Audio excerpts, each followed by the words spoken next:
Now, turning to our program, we have the pleasure of introducing and sitting down with our speakers today from Milwaukee Women Inc. I'm going to introduce them and then invite them to stage. Kim Stoll currently serves as Vice President of Sales and Marketing at Badger Meter, a Milwaukee-based company listed on the New York Stock Exchange. Prior to joining Badger Meter, Kim worked for Rockwell Automation in a variety of capacities in both marketing, human resources, and practice law. This I didn't know, Kim, that you practice law as well with Reinhard Berner Van Duren. And Kim is the chair of the board of directors of Milwaukee Women Inc. and serves on the boards of Wisconsin Swimming, Spring USA, and she was recognized as a Chief Marketing Officer of the Year by Milwaukee Business Journal in 2017. Mara Swan will be joining us in the panel after Kim speaks, and Mara is retired from Manpower Group in March of 2020. Or I think they say retired, but I heard it's for you, it's not retired, it's refired. So you're continuing on in a lot of vim and vigor in a lot of different ways. So Mara was the EVP Global Strategy Talent, where she had responsibility for strategy, HR, marketing, PR, and communications, ESG, thought leadership, risk management, and the right management business. Boy, that's quite a portfolio there. Mara is currently on the boards of Brightview Holdings, where she chairs the compensation committee, Golo Industries, whom we love because they make Purell. So where we would be today without Purell, and where she serves as the chair of the People and Culture Committee. She's also on the boards of Uline, Trek Intermodal, and Beta Rudder. She was the executive chair of the Center on Executive Comp until her retirement, and in 2012, Mara was inducted as a fellow in the National Academy of Human Resources and was also named HR Executive of the Year, so certainly quite accomplished. And in 2015, she was named one of the 15 most influential and prominent women leading human resources. Today, they're going to provide insights on how to move forward with critical issues facing women in leadership today. So please welcome to the stage Kim and Mara.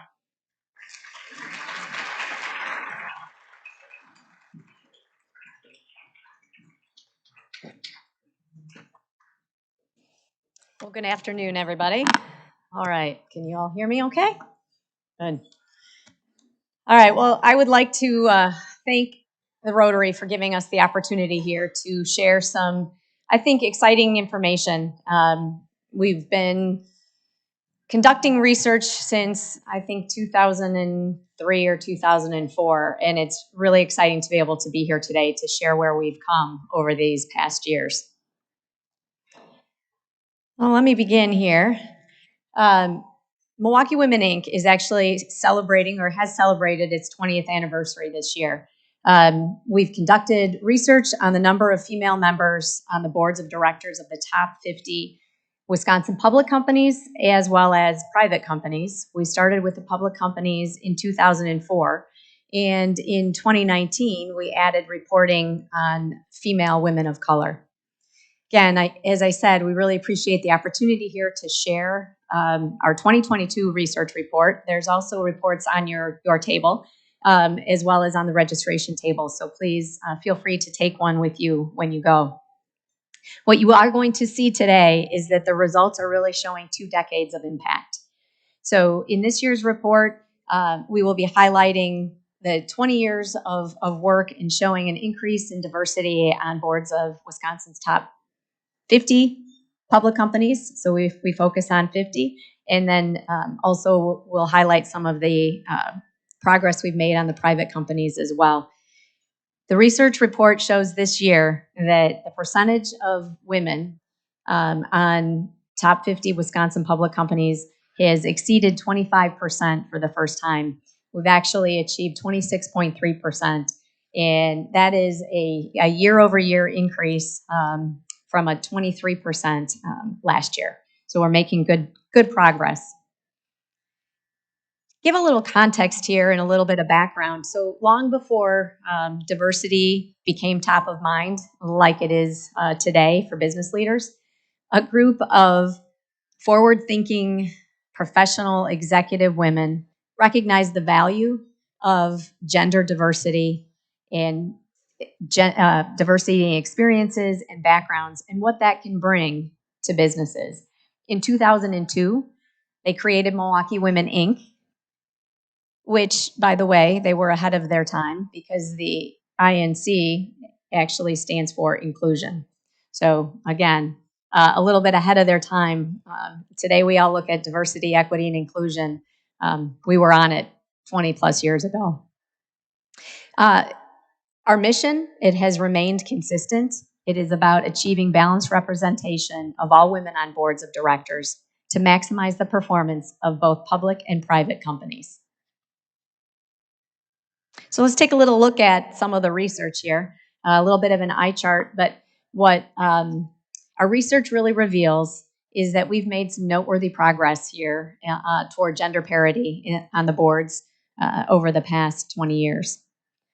In the past 2 decades, you'll see that the number of women holding director seats has increased fourfold, from 30 to 120 today.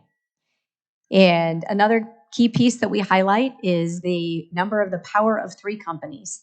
That has increased 7-fold, from 3 companies to 22 companies. And what is the power of 3?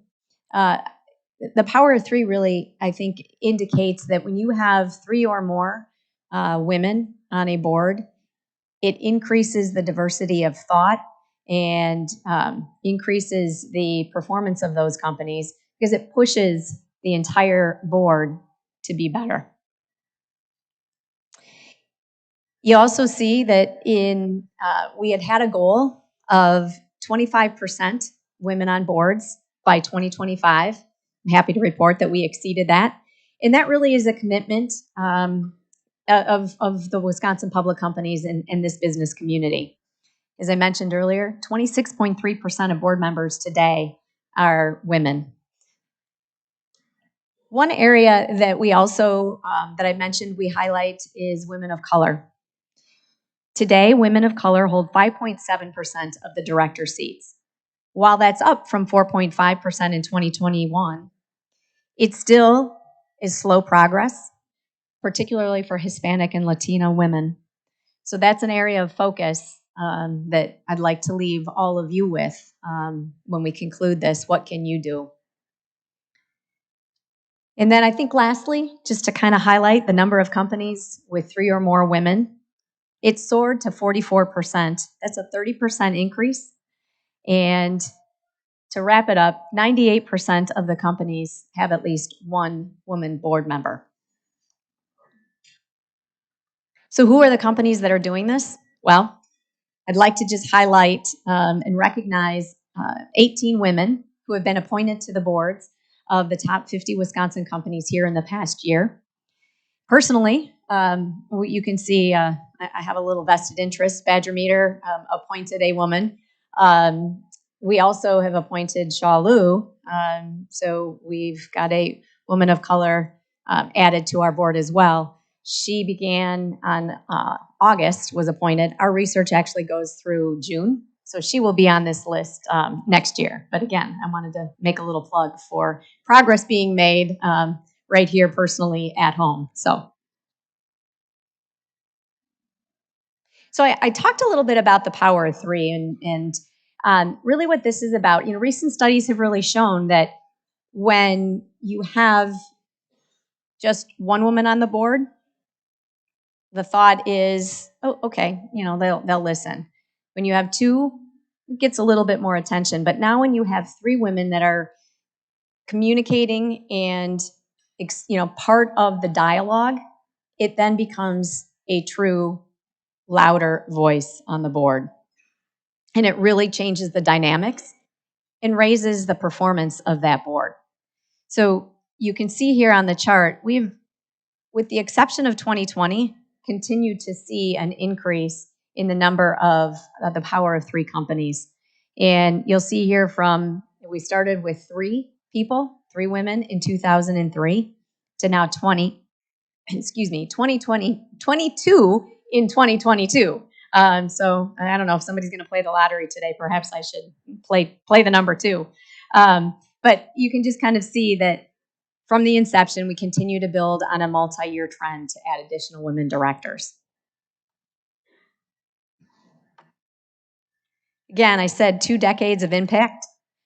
If you look at, it's difficult to see, I'll highlight a few things. There's been a 4 times increase in the number of women holding director seats, 7 times growth in the number of the Power of 3 companies, a 7x increase in the number of companies with more than 4 women directors, a 2x increase in the number of companies with at least 1 woman director, a 6 times increase in the number of newly elected women directors, and a 4.5 times increase in the number of women of color directors.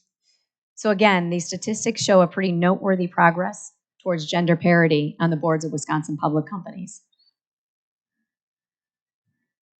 One of the things that I think MWI is proud of is the database. So we launched a first of its kind database of board ready executive women. We were doing many visits with CEOs, with governance chairs of the boards, asking what can we be doing to help create awareness and to truly be able to make a difference. And what we ended up hearing was, well, there's just not that many candidates out there. We just can't find them. So we said, all right, well, they are here. We are here. How do we make it available? How do we convince you and demonstrate to you that the candidates are there? We created a database. It's a free database. So anyone who is looking for board-ready candidates can actually access the database on the Milwaukee Women website and search by a variety of different skill sets, competencies. It's not just, I need to put a CEO on my board. I want a CEO. Boards now are being very intentional about what it is that they need to fill in terms of the gaps on their board. And this database actually gives the variety of different experiences of each individual candidate. So when you are looking, or people that are looking for board candidates, your first stop can be the Milwaukee Women Inc. database. One of the things that I think is really exciting, that's really going to help move the needle, is a new rule that the NASDAQ initiated, and this occurred in 2021. So the SEC approved NASDAQ's rule that actually requires annual disclosure of diversity statistics, and it is requiring that a NASDAQ-listed company has to have at least 2 diverse directors, one a woman and one being someone from an underrepresented community. And they need to do this by 2025, 2026. Otherwise, the company is going to have to explain why it has failed or been unable to achieve that representation. And I think in order to help these companies do this, what I think the SEC has approved the implementation of a board recruiting service portal. So companies, again, can't use as an excuse, I can't find these candidates. So that I think will help as we begin to see these organizations, really making it an intentional business strategy to add diversity to their board. We will begin to continue to see movement towards a more diverse board across not just NASDAQ organizations, but all companies. We've seen other countries have implemented a similar rule, and we have continued to see an expansive, diverse board from each of the companies in those countries. I expect to see the same here in the U.S. Fun little celebration. I said that MWI has been in existence for 20 years. So we celebrated our 20th anniversary just this past October. We had over 350 guests. This place, it was at the Pfister, and it really was a fabulous event. It kind of brought us all back to the pre-pandemic days. But over 350 people there celebrating the accomplishment of the trends towards board diversity. We were honored to have a keynote speaker, Toni Townes-Whitley. She was a former president of the U.S. Regulated Industries at Microsoft. She also sits on the NASDAQ board. She was a fabulous speaker. We had a really great conversation and discussion around ways in which to help diversify the boards in what each of us as women can be doing to ourselves achieve a board position and help others get a board position as well. So I think a fun thing that we did in recognition of NASDAQ's unprecedented action to increase diversity, we presented the NASDAQ board with our inaugural Trailblazer Award because truly they were trailblazers. And this award really was to recognize a powerful voice, fostering change on corporate boards, setting a vision of what modern governance should be. So before we get to our panel discussion, call to action. What can each of you, what can each of us do to make a difference? Well, most of us sitting here in this room fill some type of a leadership capacity, leadership role. Be bold. Look out and reach out to the women that are hiding in plain sight. Those women can add tremendous value to your board or to your executive team. And for those of you that influence board strategy, the board direction, develop a pipeline and go out and sponsor qualified women. That's how we're going to make a difference. I do want to just thank all of our sponsors. Some of you are sitting here in this room, but without them and without you, our research would not be possible. I also need to thank the business community. You saw our trend, our year-over-year continued progress. That's happening because of the business community for your support in the mission. And we truly look forward to continued progress. Again, achieving balanced representation and leadership can not only help companies be more successful, but it can also help to make Wisconsin the region of choice we know it can be. Oh, thank you.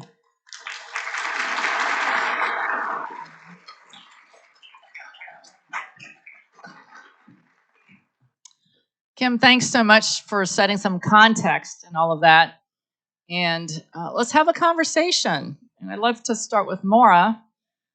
Why is this important? We know this audience of Rotarians are civic and business leaders and beyond and guests. Why is this important? That's a big question. I think what's important, I think the last thing you said is really important. We don't think about it, but from an investment standpoint, we can choose to be leaders, followers, or laggers. And I think we have an opportunity in Wisconsin to be leaders because we had the foresight to start working on this. So that's what I'd really like to see. But I think the other thing I would look at is that when I look, and I've been on a number of boards, decision-making, broader perspective leads to better decision-making on boards. And so I think it's really important that we have that representation because, I mean, I worked in a global company, and when you had all Americans on a board, you made decisions one way because we view the world one way. And it's just like if you have all men on one board, you view things in a certain way. I think it's really important to have that. And then the other piece, which I heard over and over again from younger talent, is I don't want to work at a place that doesn't have a diverse board that signals to me this is not a place for me. And I think that's a really important. It used to be they would look at executive management teams, but now they expect executive management teams to be diverse, but they look at the board of directors and they will actually talk to me about that in interviews. And then I think the last thing I would say for people here, it's important because you have networks. And I think, you mentioned to Kim, all of us have women in our lives who are talented, who might not think about being on a board or might not think about taking a P&L job, and our encouragement and our referring them to other people. So we all need to be aware that this is something I think as a business community we need to be focused on. Thank you, Mara. Mara, I'm going to stay with you for another question around the macro trends. Kim shared some of the dramatic changes, right? The 2 to 7x difference, at least regionally in our state. How are you seeing these diversity trends in the businesses and organizations? That's been, this trend has been really climbing pretty fast the last couple of years. How are you seeing these impacting the businesses themselves and also impacting and helping to promote women and advance women on boards? Yeah, they've been advancing, but they've been advancing from a pretty poor spot. So I don't think we should be congratulating ourselves too much here. If you look at all this starts back to the pipeline. So if you think about when we look at representation when you start off working. So if you look at the representation when entry-level jobs, it's pretty much 50-50 men and women in entry-level jobs. As soon as it's a leadership role, it drops off dramatically, and then it drops off again at VP, and then it drops off again in the C-suite. So when you look at the C-suite, you only have 1 in 4 people that are diverse or a woman. And so that's why people say, I can't find anybody. It really, there are some numbers that would slightly back that up. So I think the most important thing about the awareness of diversity is that we're getting more people in the pipeline, and I think more focused on the kinds of jobs. So if I look at phase 1 of diversity, it was get women in management jobs. Phase 2 diversity was put them in the C-suite in HR or marketing. That's the 2 of us. Phase 3 is about getting women in P&L jobs, and we're seeing a lot of, I think, movement in it's not a P&L job, but it's an important job, CFO job. You're seeing a lot more women in CFO jobs. And those are decision-making jobs, and that's where we need to see women. So it's not just about representation, it's about representation where. Thanks, Mara. So a lot of what I heard you talk about in terms of takeaways is really around placing women and women of color in positions to influence decision-making and direction. Thanks for that. Kim, I'm going to go to you around our region and our community. You've shared with us, again, just the progress over the last 20 years, but certainly the last 3 or so years. How else are you seeing change in our region and community? Well, I think, as I talked about our event, we had over 350 people at that event. And it wasn't a room full of just women. So it wasn't a celebration of women celebrating women. It was a celebration of the community, the business community, celebrating the progress that women have made on board. So I think, the community is aware. We have the momentum, and I think that's what's critical right now is that we have the ball is rolling. I think the business case has been made for why it's important. And it's incumbent upon each and every one of us that has an ability and has an opportunity to step up and to sponsor. As Mara said, you've got to create opportunities in the pipeline and grow that pipeline. I have 4 daughters, so I have a vested interest, in making sure that things are different when the 4 of them are my age, and so I think that's really what we've been working on, as a community. MWI has been working on building the awareness. I think people are aware, so now we each have to take action. Thanks, Kim. You've talked about momentum, and this is a question for both of you. Maybe you can talk about why has it been hard to change direction, and what can we learn from that more importantly?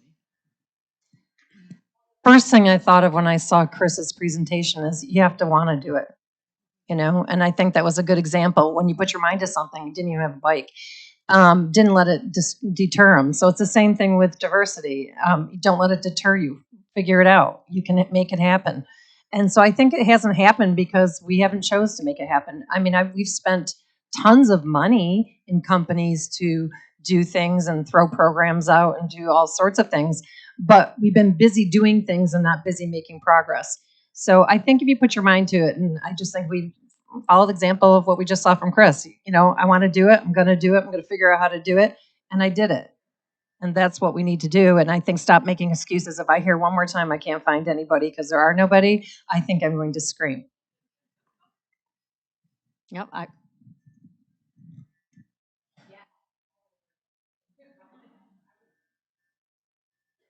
All right, great.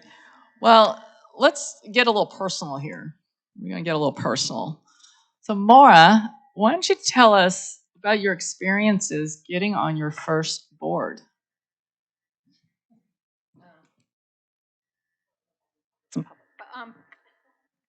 It's on, right?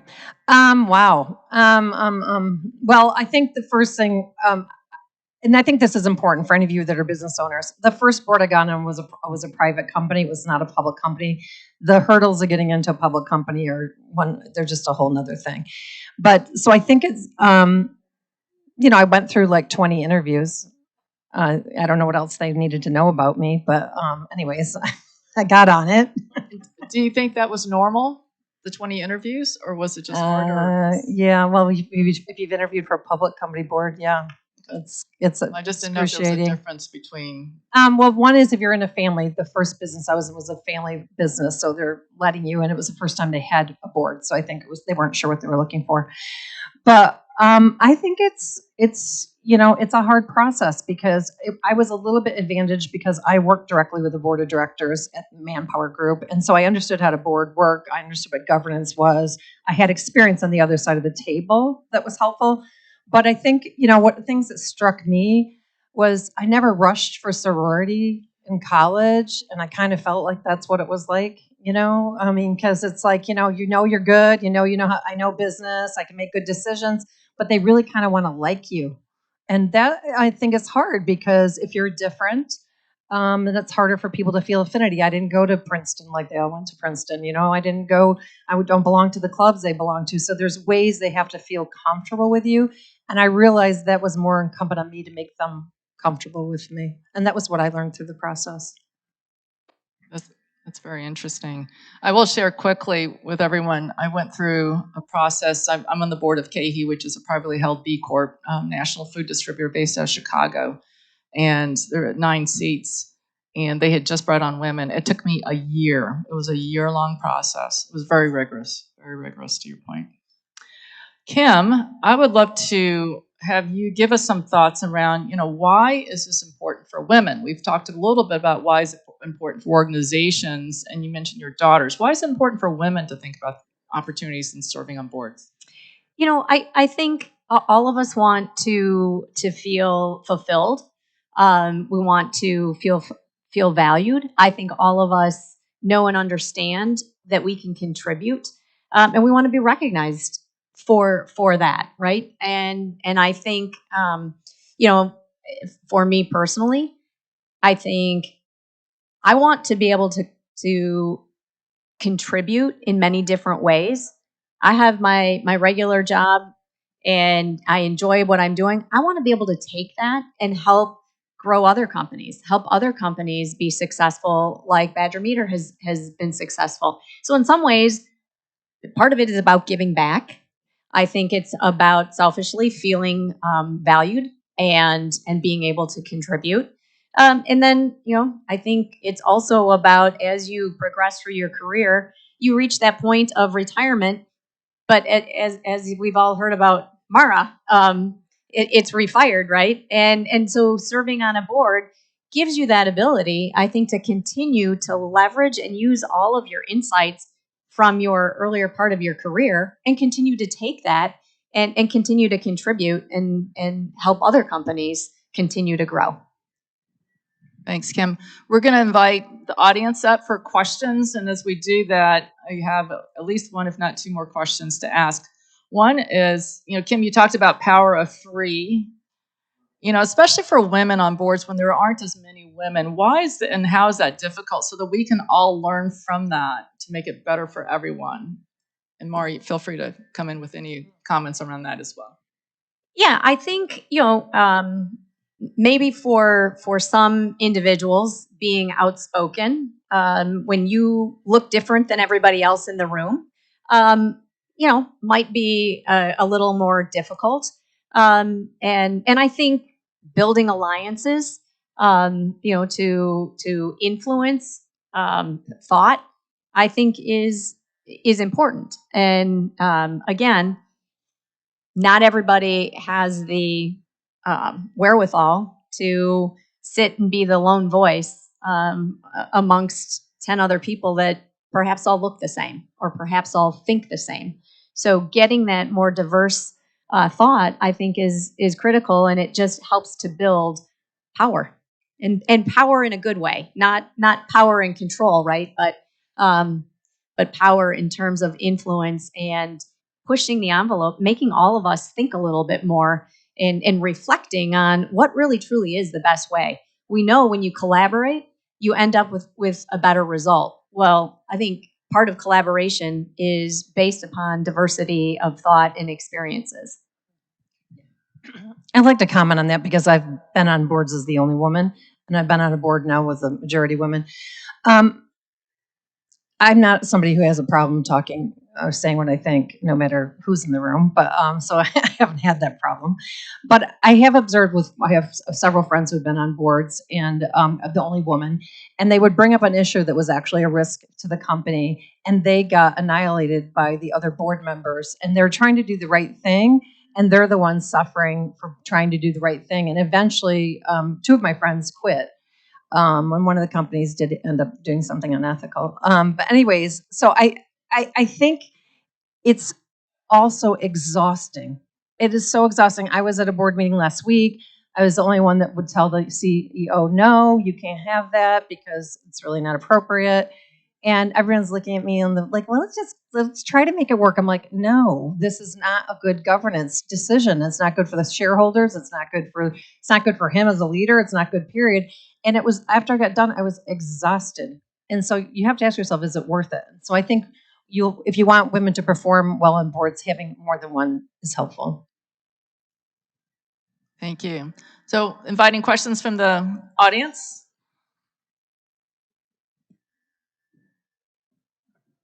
Thank you. Having served as a CEO of a large company and having served as a board chairman and board member on local, regional, and even national boards, I've seen firsthand the benefit that is obtained from gender and racial diversity on boards, and certainly support your efforts in this regard. I find it interesting, however, that you have no men on your board.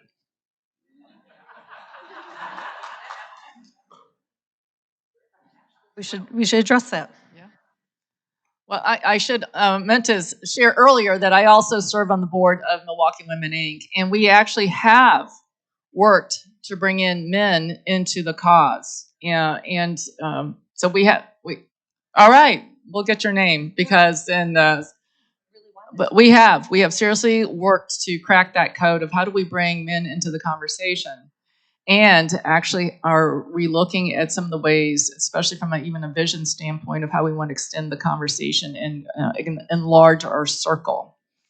I think it's a really great point because I did travel around the world, and when I was working with Manpower Group and was talking about gender diversity because that was what people wanted to hear about, some of the research that we had. And it was interesting when I look out in the audience and I was speaking to all women.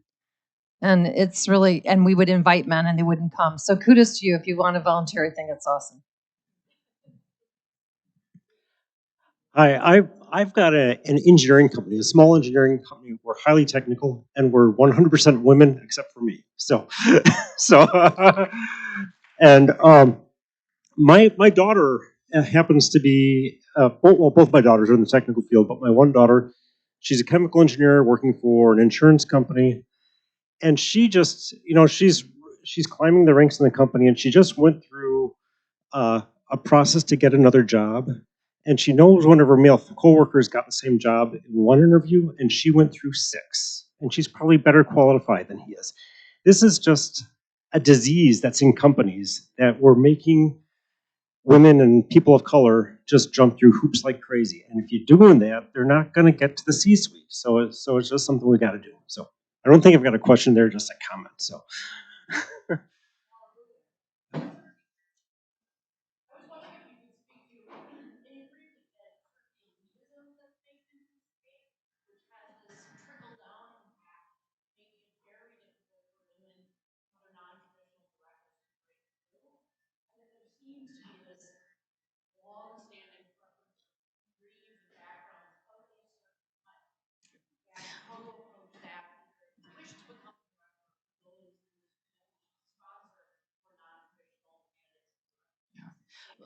Let me just repeat the question for our audience. The question generally, I won't get all of it, but the general direction is, speak to the elitism that you're seeing and also some of the challenges if you don't have all the pedigrees and how you continue to move forward. I think, did I get the general sense of it? Yeah, it is interesting because I have worked with a woman in a previous company, and she's got a degree from Stanford. She gets an offer to join a board of like weekly. I mean, like weekly, because it's a proxy for you're intelligent.